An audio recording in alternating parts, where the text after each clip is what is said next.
We're back with more 15 Fury Alert, a WANE winter weather special. Now that the snow has begun to fly, the roads will start to get slick and we'll all need to remember our winter driving skills. So I came all the way to Cuyahoga Falls, Ohio to visit DriveTeam and take their winter skills driving class. The 4-hour clinic began in the classroom. Former police officer Don Heckelmoser started the class with winter driving preparedness. The snow brush or ice scraper or a combination of both to brush off the snow. As if there's one thing I hate is to see somebody driving down the road and their windows are all covered in snow. And while you're doing that, you're brushing snow off the car, get it off those headlights, get it off your tail lights.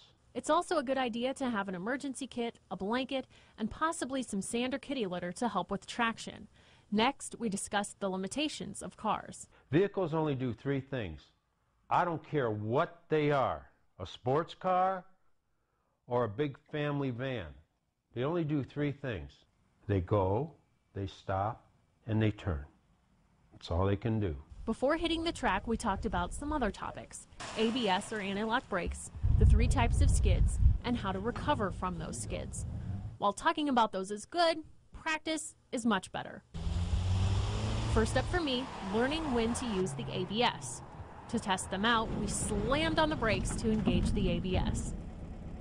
Then we pushed the cars, but stopped without engaging the ABS. Like the instructor said, cars can only do 3 things, and they like to do them separately. Although the ABS can help you both stop and steer in slick conditions, it's still best to only do one at a time. So the best method for avoiding something that jumps in front of you is to turn, then brake. Learning how to react in a skid was the most difficult and fun part of the session. We used special skid cars to simulate icy roads. The skid cars are really made in Sweden and unique in that they have a chassis platform underneath the vehicle that allows us to either raise the front of the car or the back of the car to simulate a front skid or a rear skid. It's very important to recognize the type of skid you're in. The amount of brake or back steer used depends on how the car is sliding. What you're trying to do, especially with a rear skid, is keep that front and the rear in line. For a front skid, lightly brake and bring the steering wheel back to center until you regain traction. For a rear skid, very lightly apply the brake and back steer past center to keep the car straight.